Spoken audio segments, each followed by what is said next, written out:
আসসালামু আলাইকুম।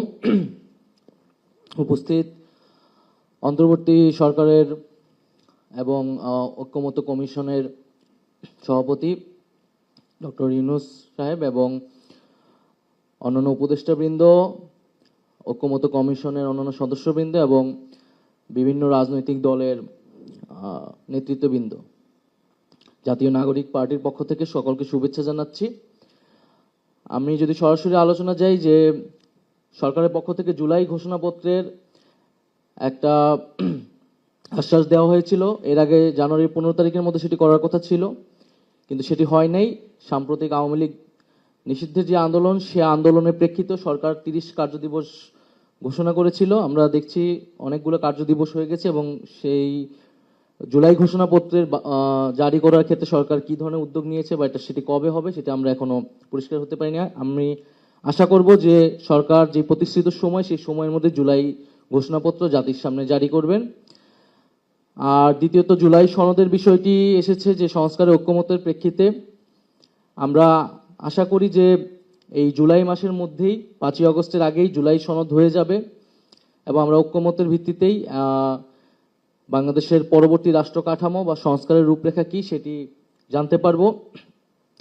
এখানে নির্বাচনের তারিখ নিয়ে অনেক আলোচনা হচ্ছে, কিন্তু আমাদের দলীয় মত হচ্ছে যে আমরা বিচার, সংস্কার এবং নির্বাচন, সেটি গণপরিষদ নির্বাচনের কথা বলে আসছি।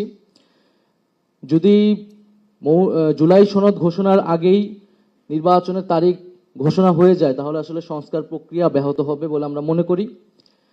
কারণ নির্বাচনের তারিখ ঘোষণার সাথে রাজনৈতিক দল একে অন্যের প্রতিদ্বন্দ্বিতায় চলে যাবে এবং রাজনৈতিক পরিস্থিতি, মাঠ পর্যায়ের পরিস্থিতি, তৃণমূলের পরিস্থিতি সম্পূর্ণ পাল্টে যাবে এবং এই প্রশাসন কতটুকু নিরপেক্ষ থাকবে, সরকারের নিয়ন্ত্রণ থাকবে, সেটি নিয়েও প্রশ্ন আছে।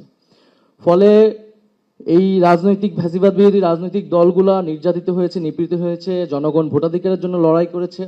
আমরা 16 বছর অপেক্ষা করেছি, 10 মাস অপেক্ষা করেছি, আমরা আশা করি যে আরো 2 মাসও আমরা অপেক্ষা করতে পারবো।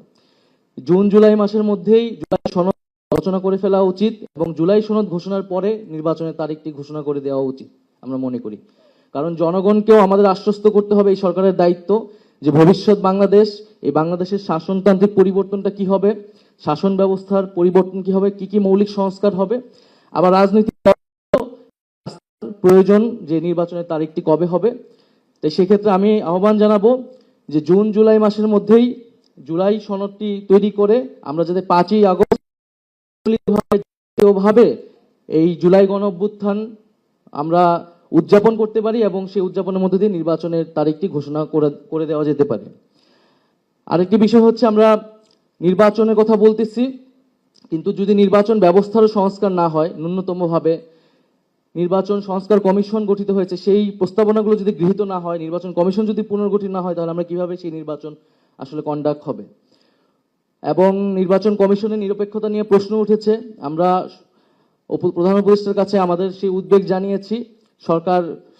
সরকার সেইটি হয়তো বিবেচনা করবেন।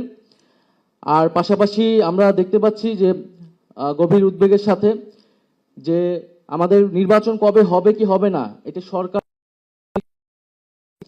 এটি কখনোই সামরিক যারা দায়িত্বে আছেন তাদের জায়গা থেকে আসতে পারে না এবং রাজনীতির যে সামরিকীকরণ, সেটা থেকে কিন্তু আমাদের অনেক লড়াই করে বের হতে হয়েছে এবং এটা কোনো গণতান্ত্রিক চর্চা নয়। ফলে সেই বিষয়ে আমরা যাতে সচেতন থাকি এবং কোনো দলও সেটিকে সমর্থন করছে, এটি আমাদের গণতন্ত্রের জন্য অনেক উদ্বেগের। নির্বাচন কবে হবে, যেদিনই হোক না কেন, এটা একটা রাজনৈতিক সিদ্ধান্ত, রাজনৈতিক দলগুলো এবং সরকারকে এই সিদ্ধান্ত নিতে হবে, অন্য কেউ এ বিষয়ে কথা বলতে পারবে না। আমরা দেখছি বিদেশি শক্তি, বিভিন্ন আমাদের যেই দেশ, তারাও নির্বাচনের তারিখ নিয়ে কথা বলছে। তো সেই বিষয়ে আমাদের জাতীয় ঐক্য আসলে আরো সংহত করা উচিত এবং আমরা যাতে আমাদের দেশের সিদ্ধান্ত আমরা নিজেরা নিতে পারি, সেই ধরনের আমাদের পরিবেশ তৈরি করা উচিত। আর আজকের এই আয়োজনের জন্য ধন্যবাদ জানাচ্ছি। আসসালামু আলাইকুম।